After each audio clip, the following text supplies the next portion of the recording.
بہت شکریہ آپ نے جوائن کیا پروگرام میں. جنرل صاحب سب سے پہلے آپ کی طرف آتے ہیں, یہ بتائے گا کہ کون سا وہ نقطہ تھا, کون سا وہ مقام تھا کہ جہاں سے آپ کی اسیسمنٹ میں بھارت مجبور ہوا کہ وہ سیز فائر کرے؟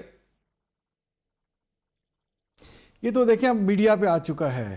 میں دیکھ رہا تھا ایک جو جرنلسٹ ہیں یو ایس کے نک رابرٹس, وہ انہوں نے آ کے بیان بڑا کلیئرلی سی این این پہ دیا ہے. اس نے کہا کہ جب صبح انہوں نے حملہ کیا میزائل اٹیکس, اس پہ جو تھے اسٹیٹ آف پیرالسس اور کیوس اینڈ کنفیوژن کاز ہو گیا پورے انڈیا میں, اور یہ اتنے افیکٹو تھے کہ ان کے دھماکوں کی آوازیں نیو دہلی میں بھی سنی گئیں. آئی تھنک وہ نیو دہلی سے بیٹھا یہ پروگرام کر رہا تھا.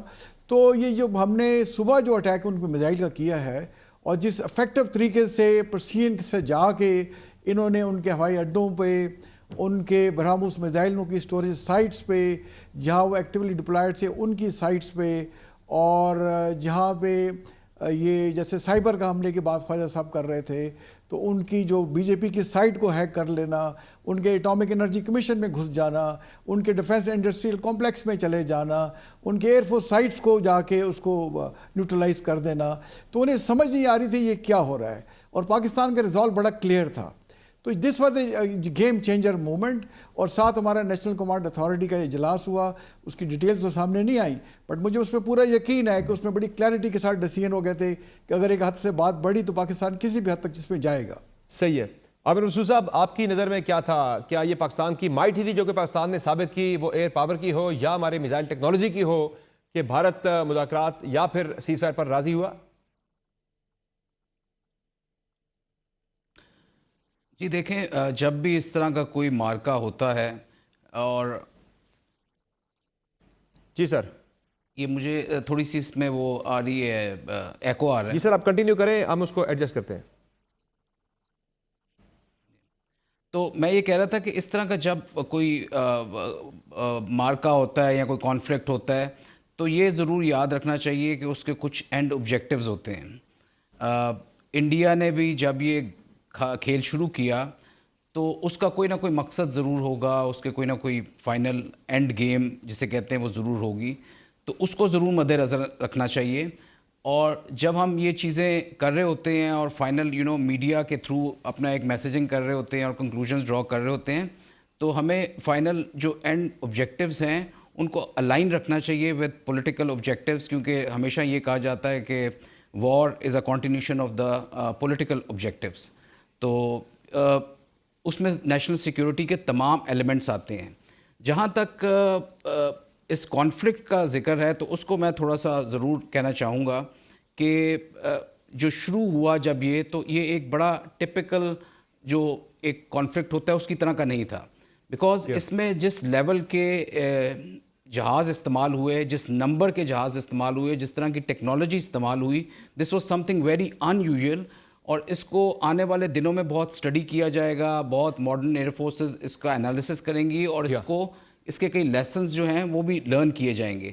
سو یہ ایک 120-125 جہاز ایک جگہ پہ ہونا اور امپلائی ہونا, اور اس میں لیٹسٹ ٹیکنالوجی ہونا, ان میں BVR ویپنز ہونا, اور ویپنز کی رینجز وہ جو کہ 250-300 کلومیٹر کی رینجز تھی.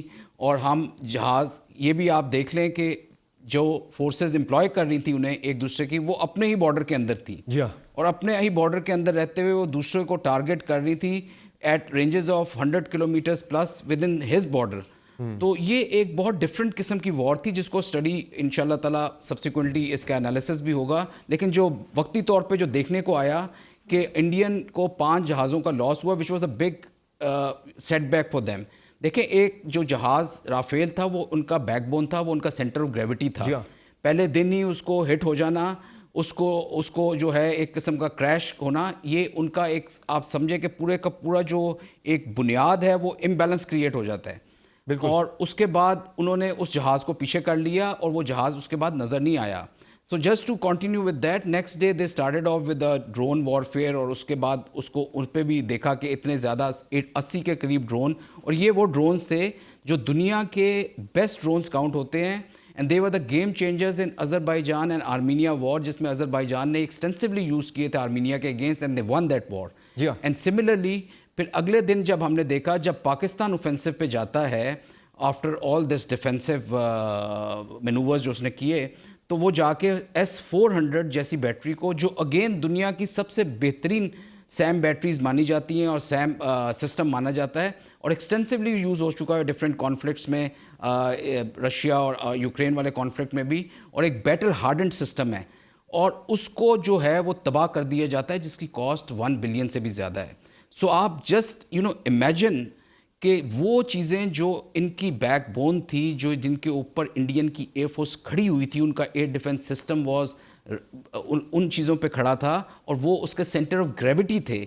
جب پہلے 48 گھنٹوں میں اگر ان کو آپ شکست دے دیتے ہیں، ان کو ڈسٹروائے کر دیتے ہیں، اور یہ کوئی آسان چیز نہیں ہے. اور جن سسٹم سے آپ نے ڈسٹروائے کیا، J-10 Chinese system, CM-400 missile جس سے آپ نے S-400 کو مارا، Chinese. So this was some thing very in usual and disturbing for the Indians کہ یہ کیسے ہو چکا. تو بہرحال اس کو دیکھیں گے آگے بھی چل کے اور اس کا انالیسس ہم کر سکتے ہیں. آپ سر یہ بھی ہے کہ جو ہمارا ایک پیکج پاکستان کے پاس سرپرائز پیکج موجود تھا، اس میں سے ہم نے بہت کم ابھی یوز کیا ہے. ابھی بڑے سارے پیکیجز مزید باقی تھے ہمارے پاس جو کہ ہم بھارت کو دے سکتے تھے، لیکن اس میں سے بہت کم ابھی ہم نے استعمال کیا جو بھارت کے لیے بڑا شاکنگ تھا. جی بالکل سمر، دیکھیں میں میری جو آخری اپوائنٹمنٹ تھی وہ میرے پاس قلم دان تھا ایئر ڈیفنس کا.